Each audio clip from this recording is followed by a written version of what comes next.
Ауызашардың 9-шы күніне арналған ас мәзірімізде 2 түрлі манты және асқабақ. Ең алдымен мантымыздың қамырын дайындаймыз. Ұнымызға тұзымызды, жұмыртқа, сұйық май, суымызды қосып, қатты қамыр илеп, қамырды июі қанғанша демалдырамыз. Салмасын дайындаймыз. Салмасына барлығын үкіштен өткізіп, майдалап турап аламыз. Алдымен пиязды қара бұрыш сеуіп, осылай мыжып дайындап аламыз. Асқабақ, картоп, тартылған ет және құйрық май қосып араластырамыз. Қамырымыз демалды. Осылай жайып, осындай ұзынша бөліктерге бөліп аламыз. Содан соң оны кішкентай 4 бұрышты бөліктерге бөліп дөңгелетеміз.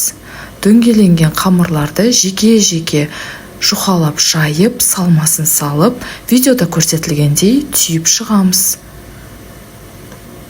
Мантының жартысын қуырып аламыз, жартысын буға пісіреміз. Қызып тұрған майға салып, 1-2 минут қызарғанша қуырып аламыз. Қуырылған мантыны осылай мантының табасына жайып аламыз. Мынау буға пісетін манты 45 минут пісіреміз.